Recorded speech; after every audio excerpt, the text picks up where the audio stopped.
And welcome back to Hawkeye's House of Horrors. I am Hawkeye, and I've been having a lot of slumber parties here in the house. Not really. But I'm going to do a review today for the first sequel, that's Slumber Party Massacre 2. Sorry, I couldn't quite fit it on my little itsy bitsy board there, so we're going to go with the real shortened version there. But this is Slumber Party Massacre 2. Now, no matter what you've heard, when I rank a film, it's not going to be based solely upon how many big bare breasts are bouncing across the screen. No. Uh, I do need more in my films than just that. Now, I am going to kind of contradict myself here and say, by saying, first off, there is a lot less nudity in this sequel, but at the same time, it's in fact a major downgrade in a film to me, or a horror film, 80s horror film. And yeah, no, I'm not going to give this one a passing grade, or I don't, definitely don't put this in a good category whatsoever. But in viewing it this time, I enjoyed it a lot more, not less, than the previous time. But the previous time, I was like, this has got to be one of the worst films of. I think this came out in 1987, but really, no, it's not. But it's just, eh, not all, not really all that good. But, anyways, I will do a review for that and give you my 2 cents about it. So, anyways, it was co-produced, written, and directed once again by a woman. Was done by Deborah Brock. She went on to direct Rock and Roll High School Forever. It was another sequel that was to Rock and Roll High School, and that film, they're watching that film when they get to the house and everything to have the sorority party. They're watching this film, and it was produced as well. I don't know about Rock and Roll High School Forever. I haven't seen it. It did star Corey Feldman. I think it was like early 90s, maybe 91.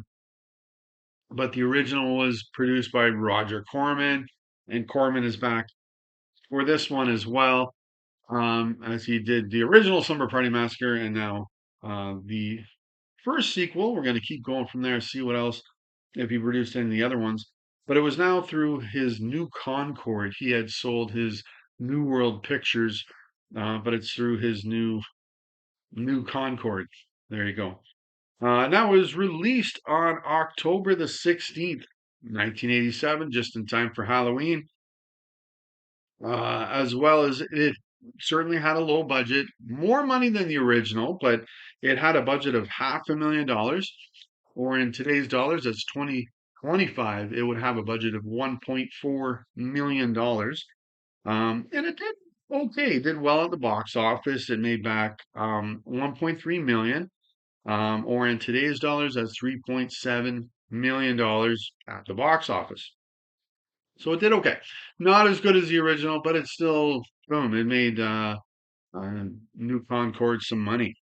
Now it clocks in at only 77 minutes, which is, I think, 1 minute longer than the original. So we have yet another very short film. And like the original, yeah, okay, great. Is it too short? Yeah, maybe. I don't know. They could have, I don't know. We're going to get into the story and the problems I had with that, but there's definitely some room to uh, beef this up a bit, or I'm not saying just put in some filler in to extend the clock time, but it is pretty short at 77 minutes. Now, this is definitely a sequel, as in a couple of the characters from the original return here for this first sequel. Although it does use some very different ideas, or different influences towards the story. I'll get into that as well. Now, like the original, of course, we have some attractive ladies going to have this slumber party. And then, so playing the leads here, we have Courtney. She was the annoying sister in the original Slumber Party Massacre. Here, he's the star of the film. And certainly, of course, she was one of the survivors of the first film. Here, played by Crystal Bernard. I will definitely always remember her from the TV show Wings. This was before that, but she's the main actor in this one. Now, her sister Valerie, this time is played by Cindy Eilbacher. Um, Due to what happened in the first film, she is now in a mental hospital. Um, Now, I'm not sure why they didn't bring the two original actors from the original film back. It is 5 years later, but I don't know. Would they be too old or want too much money? I don't know. But we have two different actors in these roles here. But, anyways, Courtney is in an all female band, which I admit that is pretty cool.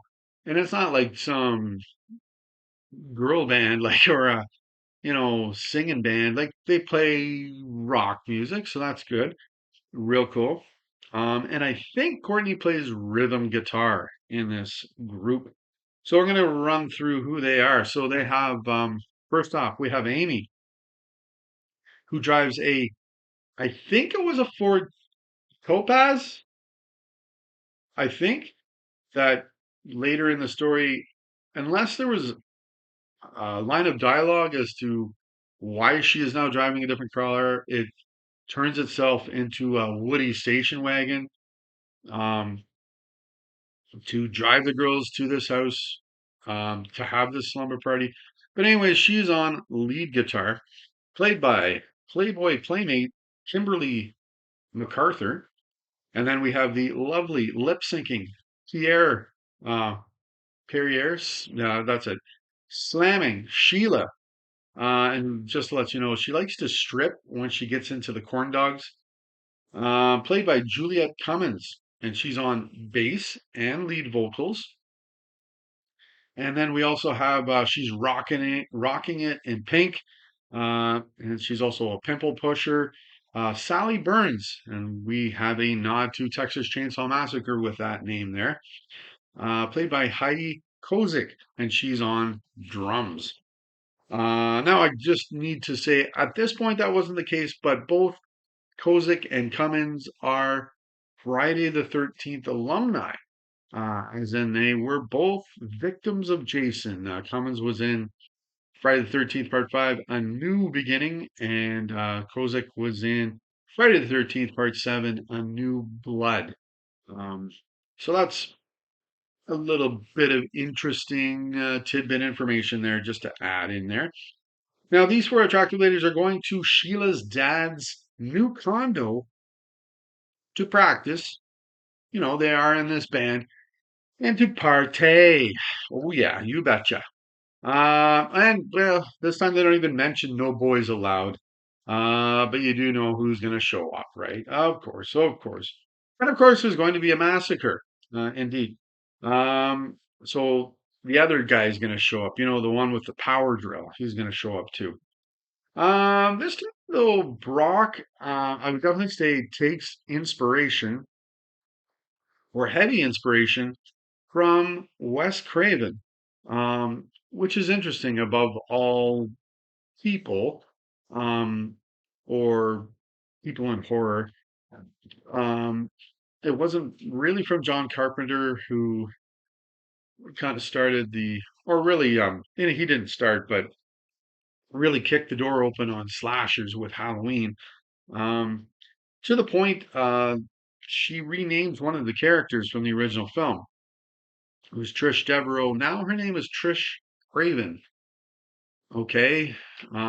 She didn't really need to do that, in my opinion, but she did.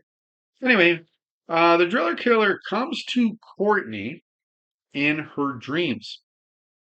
Um, Very much like Freddy Krueger.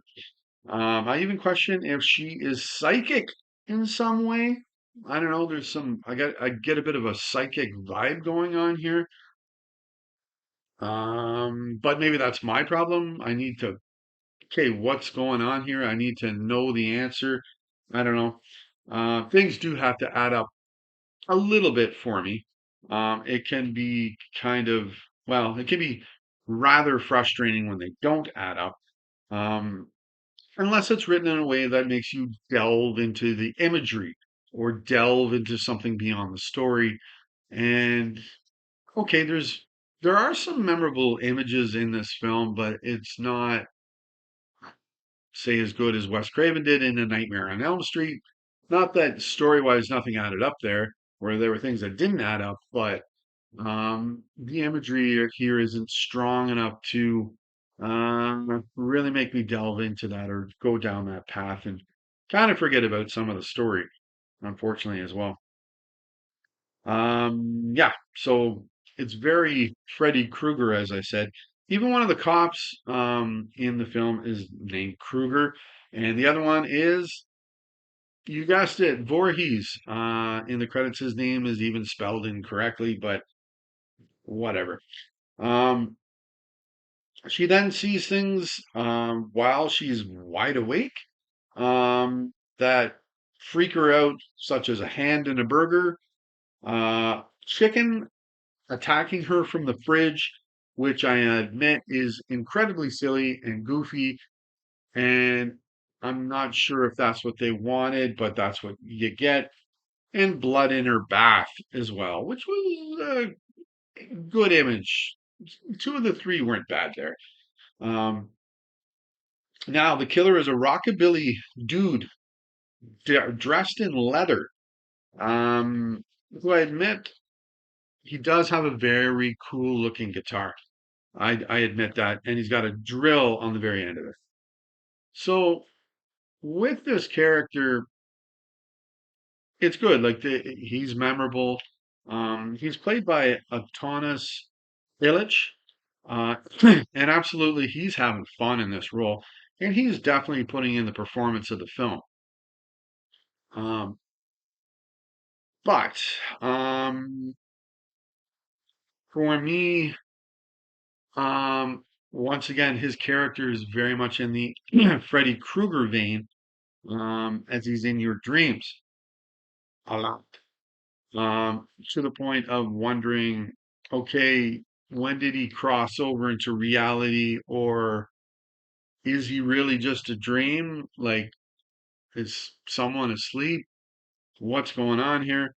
Um, everything he says is a one-liner, which is what, by this point, what Freddy Krueger is kind of becoming. It really came into, like, Freddy always kind of had one-liners, but originally there was fear with it. It wasn't always a joke. Um, by definitely, I would say part four in the Nightmare on Elm Street series, it was all just for laughs. It was really kind of an in between, I guess, with Nightmare on Elm Street 3, but by this point, it was one-liners were big in horror films, like because we had that in Child's Play as well, with Brad Dourif playing Chucky the doll. That original one came out, I think, in 1988, so it was the following year from this one. But one-liners were becoming a thing within horror by this point.